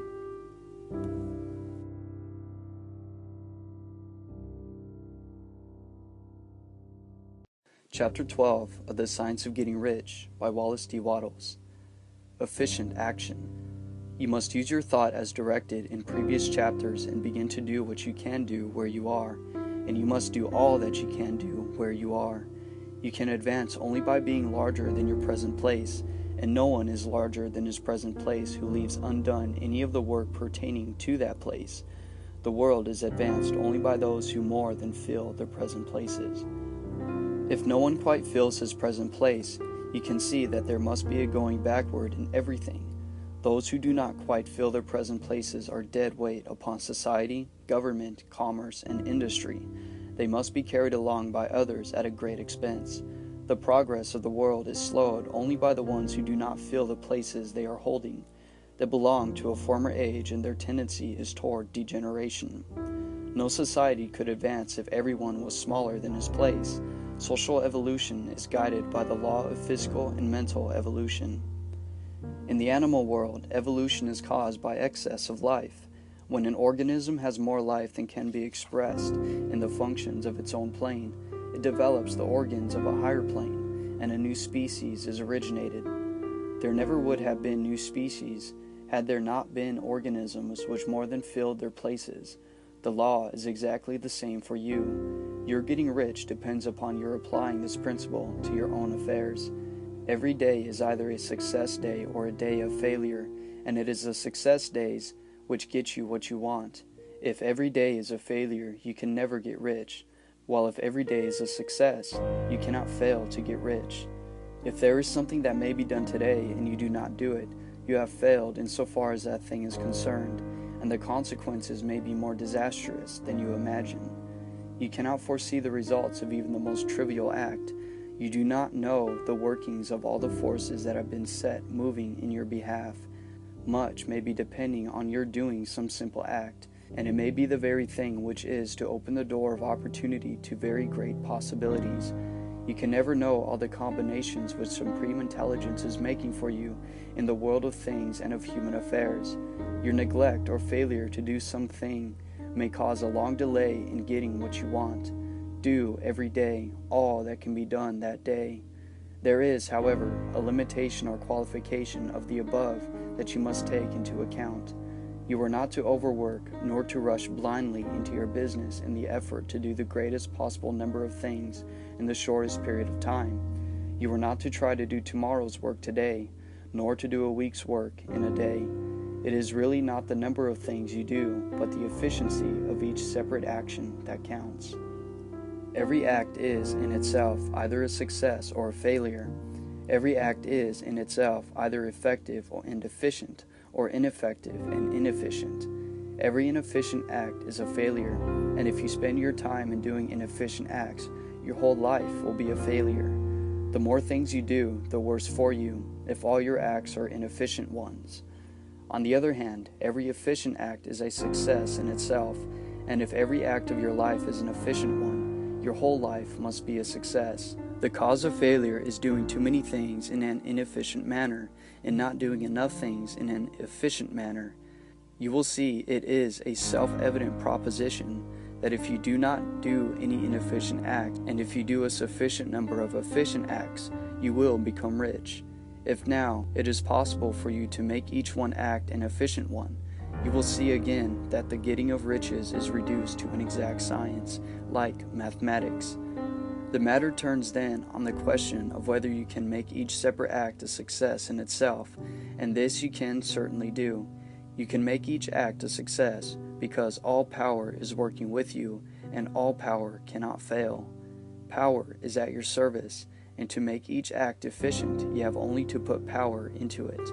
Every action is either strong or weak, and when every action is strong, you are acting in a certain way which will make you rich. Every act can be made strong and efficient by holding your vision while you are doing it and putting the whole power of your faith and purpose into it. It is at this point that people who separate mental power from personal action fail. They use the power of mind in one place and at one time, and they act in another way in another place and at another time. So their acts are not successful in themselves. Too many of them are inefficient. But if all power goes in every act, no matter how commonplace, every act will be a success in itself. And since it is the nature of things that every success opens the way to other successes, your progress towards what you want and the progress of what you want towards you will become increasingly rapid. Remember that successful action is cumulative in its results. Since the desire for more life is inherent in all things, when a person begins to move towards larger life, more things attach themselves to him, and the influence of his desire is multiplied.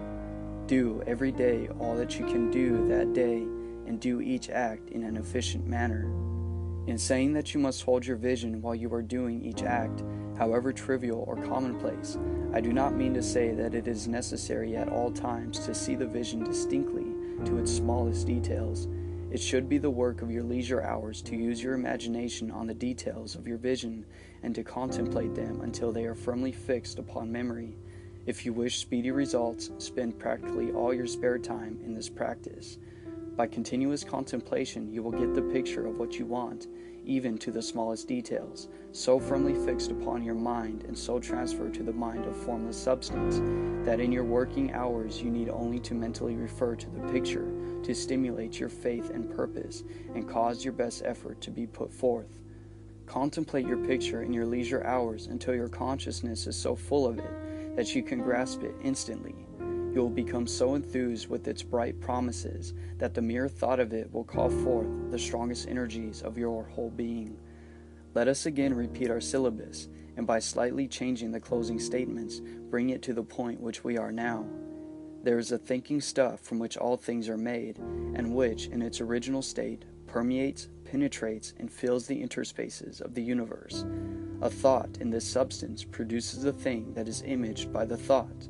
A person can form things in his thought, and, by impressing his thought upon formless substance, can cause the thing he thinks about to be created. In order to do this, a person must pass from the competitive to the creative mind. He must form a clear mental picture of the things he wants, and must do, with faith and purpose, all that can be done each day, doing each separate thing in an efficient manner. End of chapter 12. Chapter 13 of The Science of Getting Rich by Wallace D. Wattles. Getting into the right business. Success in any particular business depends for one thing upon your processing, in a well-developed state, the faculties required in that business.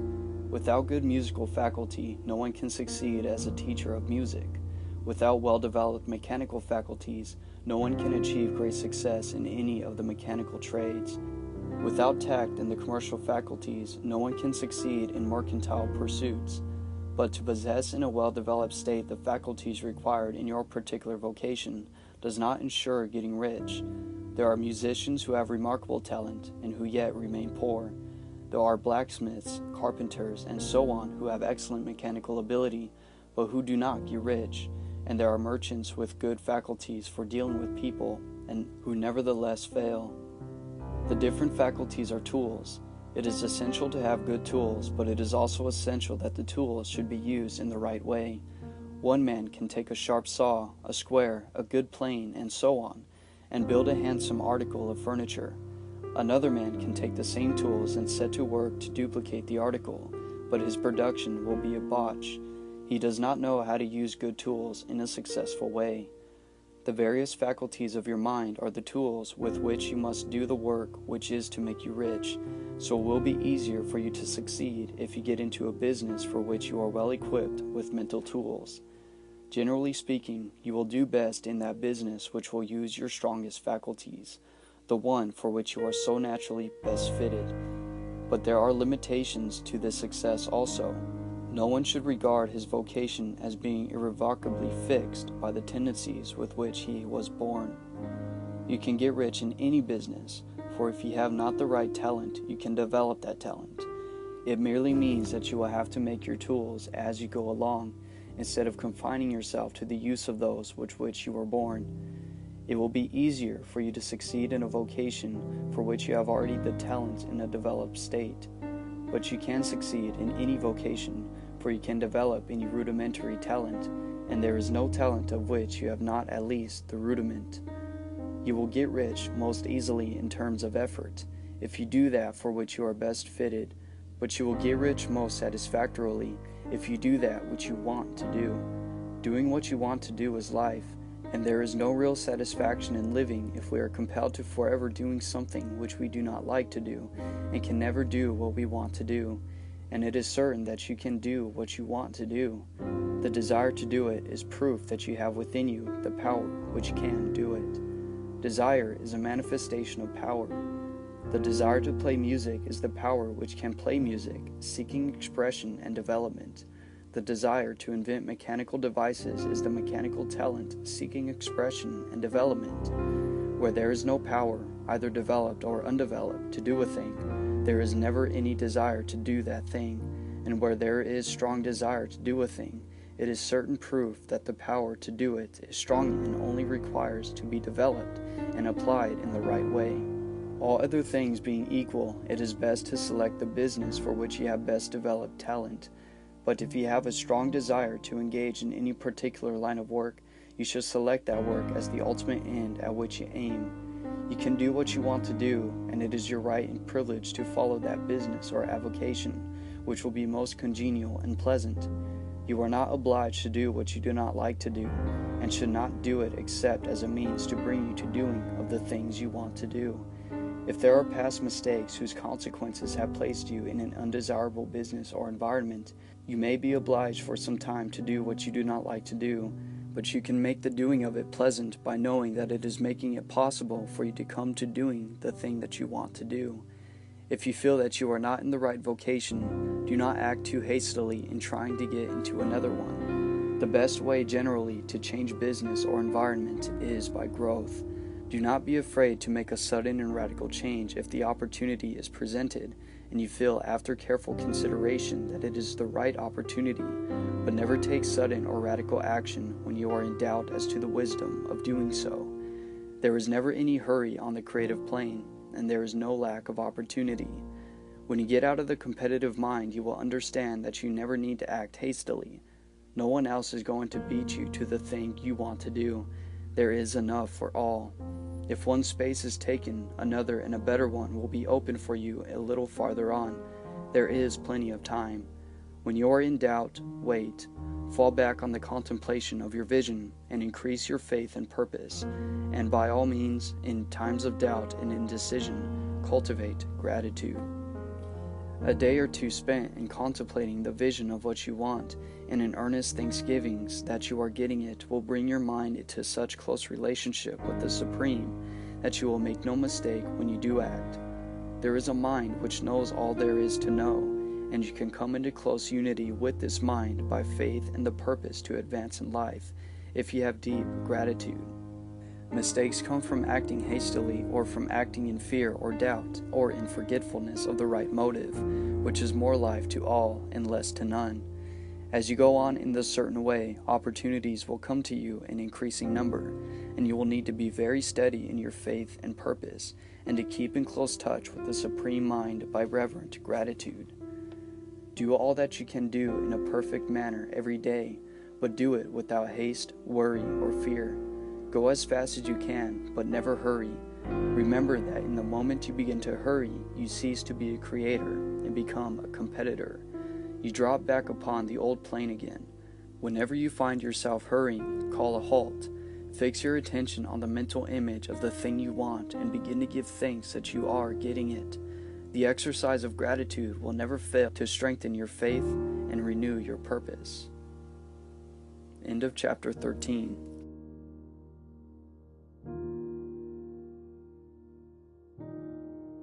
Chapter 14 of The Science of Getting Rich by Wallace D. Wattles.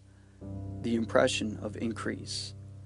Whether you change your vocation or not, your actions for the present must be those pertaining to the business in which you are now engaged.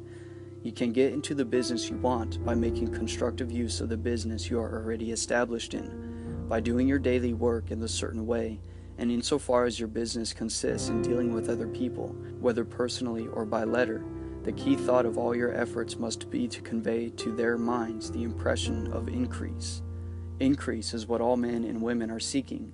It is the urge of the formless intelligence within them seeking fuller expression. The desire for increase is inherent in all nature. It is the fundamental impulse of the universe. All human activities are based on this desire. People are seeking more food, more clothes, better shelter, more luxury, more beauty, more knowledge, more pleasure, increase in something, more life. Every living thing is under this necessity for continuous advancement. Where increase of life ceases, dissolution and death set in at once. Man instinctively knows this, and therefore he is forever seeking more. This law of perpetual increase is set forth by Jesus in the parable of the talents. Only those who gain more retain any. From him who has not shall be taken away even that which he has. The normal desire for increased wealth is not an evil or a reprehensible thing. It is simply the desire for more abundant life.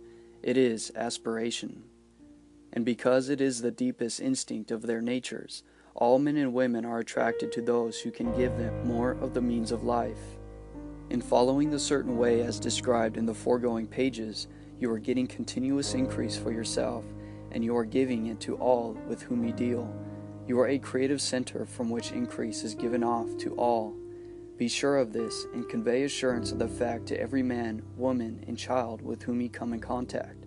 No matter how small the transaction, even if it only be selling of a stick or a candy to a little child, put into it the thought of increase, and make sure that the customer is impressed with the thought.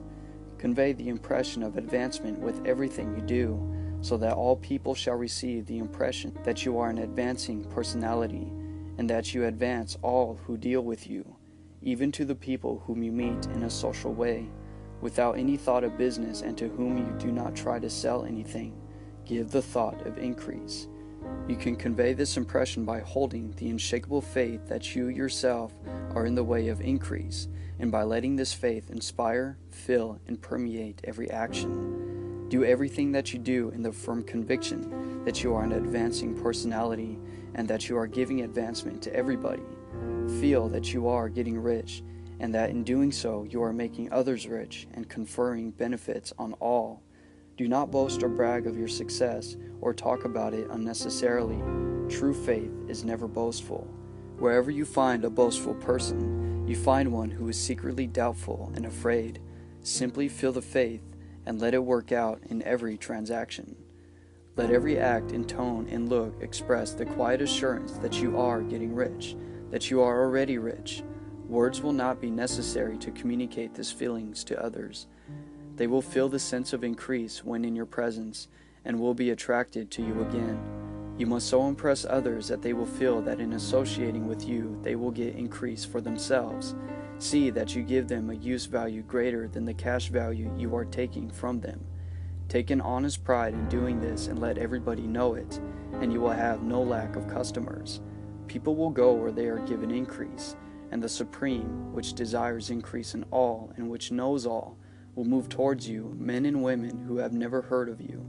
Your business will increase rapidly, and you will be surprised at the unexpected benefits which will come to you. You will be able from day to day to make larger combinations, secure greater advantages, and to go on into a more congenial vocation if you desire to do so. But doing all this, you must never lose sight of your vision of what you want or your faith and purpose to get what you want. Let me here give you another word of caution in regard to motives. Beware of the insidious temptation to seek for power over other people. Nothing is so pleasant to the unformed or partially developed mind as to exercise power or dominion over others. The desire to rule for selfish gratification has been the curse of the world. For countless ages, kings and lords have drenched the earth with blood in their battles to extend their dominions, not to seek more life for all, but to get more power for themselves. Today, the main motive in the business and industrial world is the same. Men marshal their armies of dollars and lay waste the lives and hearts of millions in the same mad scramble for power over others. Commercial kings, like political kings, are inspired by the lust for power. Look out for the temptation to seek authority, to become a master, to be considered as one who is above the common herd, to impress others by lavish display, and so on. The mind that seeks for mastery over others is the competitive mind, and the competitive mind is not the creative one. In order to master your environment and your destiny, it is not at all necessary that you should rule over your fellow men, and, indeed, when you fall into the world's struggle for the high places, you begin to be conquered by fate and environment, and your getting rich becomes a matter of chance and speculation. Beware of the competitive mind. No better statement of the principle of creative action can be formulated than the favorite declaration of the late Golden Rule, Jones of Toledo: "What I want for myself, I want for everybody." End of chapter 14.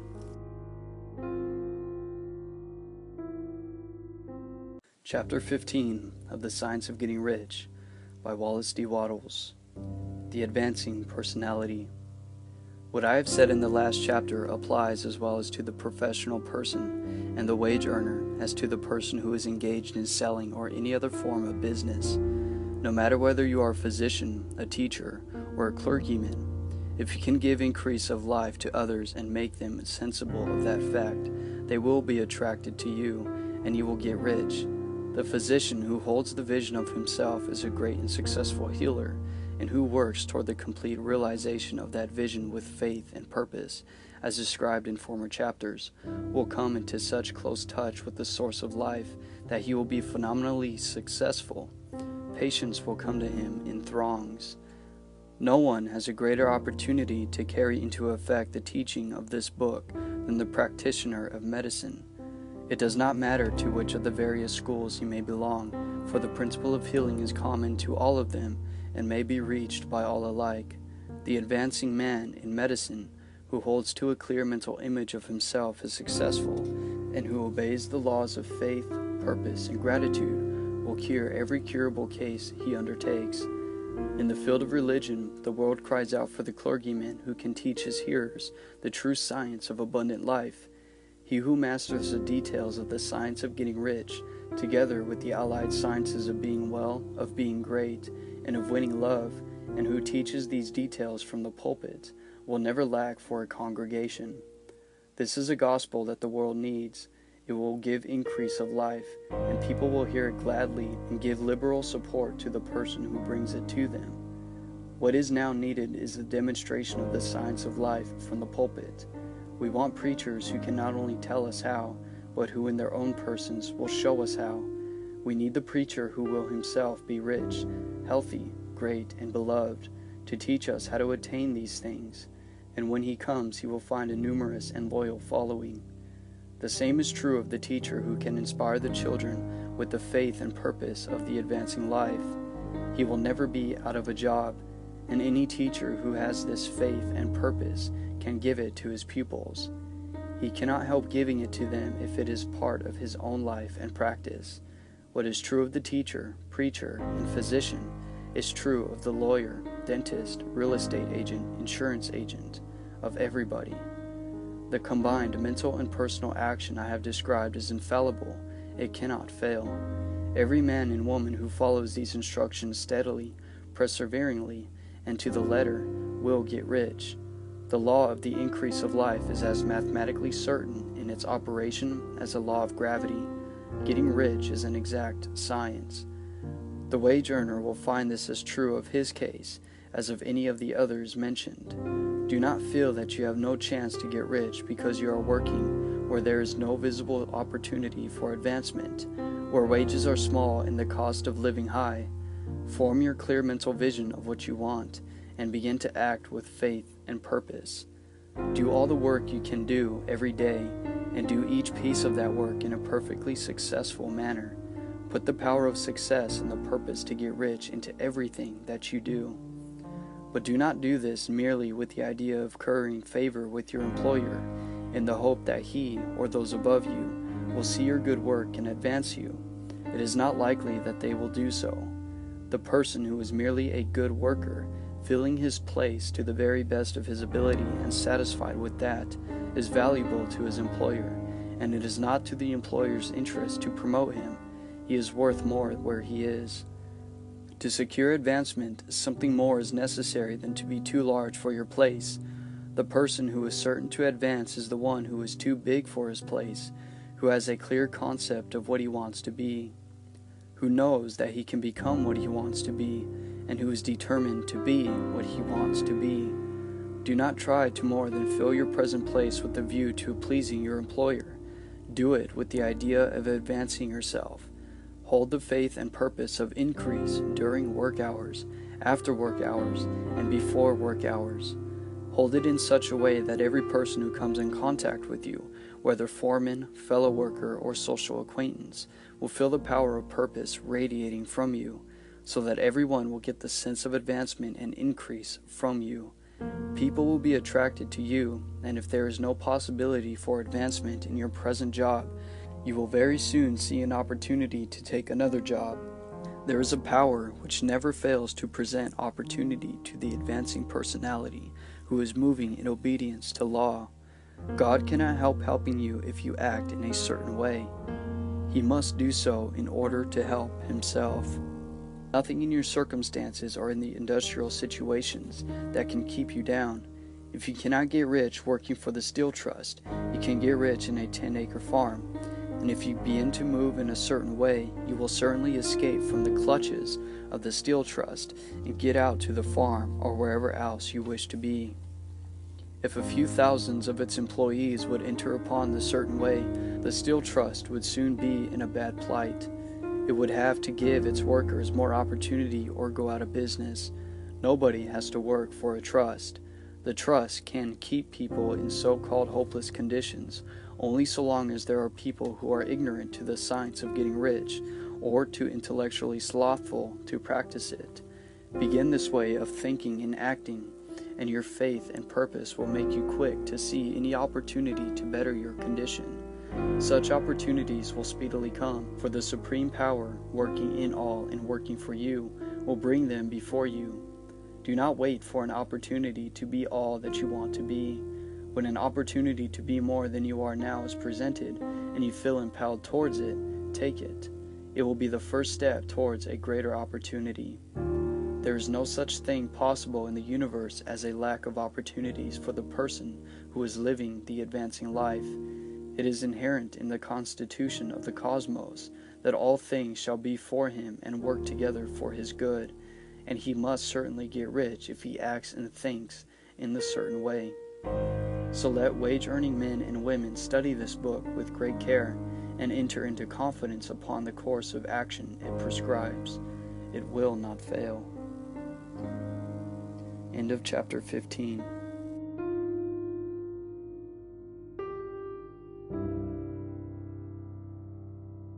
Chapter 16 of The Science of Getting Rich by Wallace D. Wattles. Some cautions and concluding observations. Many people will scoff at the idea that there is an exact science of getting rich, holding the impression that the supply of wealth is limited. They will insist that social and governmental institutions must be changed before even any considerable number of people can acquire a competence. But this is not true. It is true that existing governments keep the masses in poverty, but this is because the masses do not think and act in the certain way. If the masses begin to move forward as suggested in this book, neither governments nor industrial systems can check them. All systems must be modified to accommodate the forward movement. If the people have the advancing mind, have the faith that they can become rich, and move forward with the fixed purpose to become rich, Nothing can possibly keep them in poverty. Individuals may enter upon the certain way at any time and under any government and make themselves rich, and when any considerable number of individuals do so under any government, they will cause the system to be modified as to open the way for others. The more people who get rich on the competitive plane, the worse for others. The more who get rich on the creative plane, the better for others. The economic salvation of the masses can only be accomplished by getting a large number of people to practice the scientific methods set down in this book and become rich. These will show others the way and inspire them with the desire for real life, with the faith that it can be attained, and with the purpose to attain it. For the present, however, it is enough to know that neither the government under which you live nor the capitalistic or competitive system of industry can keep you from getting rich. When you enter upon the creative plane of thought, you will rise above all these things and become a citizen of another kingdom. But remember that your thought must be held upon the creative plane. You are never for an instant to be betrayed into regarding the supply as limited or into acting on the moral level of competition. Whenever you do fall into old ways of thought, correct yourself instantly, for when you are in the competitive mind, you have lost the cooperation of the Supreme Mind. Do not spend any time in planning as to how you will meet possible emergencies in the future, except as the necessary policies may affect your actions today. You are concerned with doing today's work in a perfectly successful manner, and not with the emergencies which may arise tomorrow. You can attend to them as they come.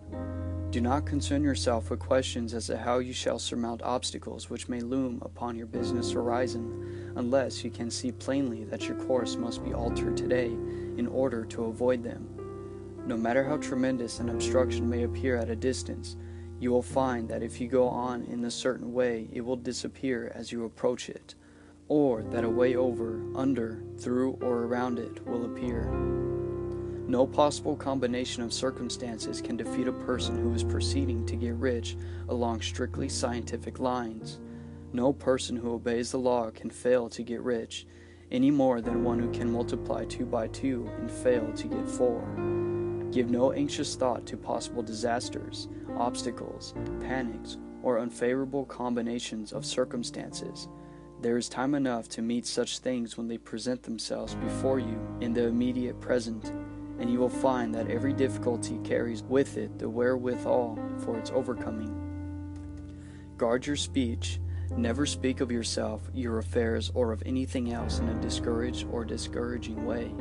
Never admit the possibility of failure, or speak in a way that infers failure as a possibility. Never speak of the times as being hard, or of business conditions as being doubtful. Times may be hard and business doubtful for those who are on the competitive plane, but they can never be so for you. You can create what you want, and you are above fear. When others are having hard times in poor business, you will find your greatest opportunities. Train yourself to think of and to look upon the world as a something which is becoming, which is growing, and to regard seeming evil as being only that which is undeveloped. Always speak in terms of advancement.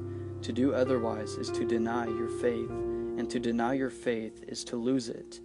Never allow yourself to feel disappointed.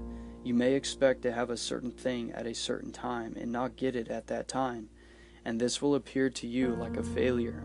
But if you hold to your faith that you will find that failure is only apparent. Go on in this certain way, and if you do not receive that thing, you will receive something so much better that you will see that the seeming failure was really a great success. A student of this science has set his mind on making a certain business combination, which seemed to him at the time to be very desirable, and he worked for some weeks to bring it about. When the crucial time came, the thing failed in a perfectly inexplicable way. It was as some unseen influence had been working secretly against him, but he was not disappointed. On the contrary, he thanked God that his desires had been overruled, and went steadily on with a grateful mind. In a few weeks, an opportunity so much better came his way that he could not have made the first deal on any account, and he saw that a mind which knew more than he knew had prevented him from losing the greater good by entangling himself with the lesser. That is the way every seeming failure will work out for you if you keep your faith, hold to your purpose, have gratitude, and do every day all that can be done that day, doing each separate act in a successful manner. When you make a failure, it is because you have not asked for enough. Keep on, and a larger thing than you were asking will certainly come to you. Remember this: you will not fail because you lack the necessary talent to do what you wish to do. If you go on as I have directed, you will develop all the talent that is necessary to the doing of your work. It is not within the scope of this book to deal with the science of cultivating talent, but it is as certain and simple as the process of getting rich. However, do not hesitate or waver for fear that when you come to any certain place, you will fail for a lack of ability. Keep right on, and when you come to that place, the ability will be furnished to you. The same source of ability which enabled untaught Lincoln to do the greatest work in government ever accomplished by a single man is open to you. You may draw upon all the mind there is for wisdom to use in meeting the responsibilities which are laid out upon you. Go on in full faith. Study this book, make it your constant companion, until you have mastered the ideas contained in it. While you are getting firmly established in this faith, you will do well to give up most recreations and pleasure, and to stay away from places where ideas conflicting with these are advanced in lectures or sermons. Do not read pessimistic or conflicting literature, or get into arguments upon the matter. Spend most of your leisure time in contemplating your vision, in cultivating gratitude, and in reading this book. It contains all you need to know about the science of getting rich, and you will find all the essentials summed up in the following chapter. End of chapter 16.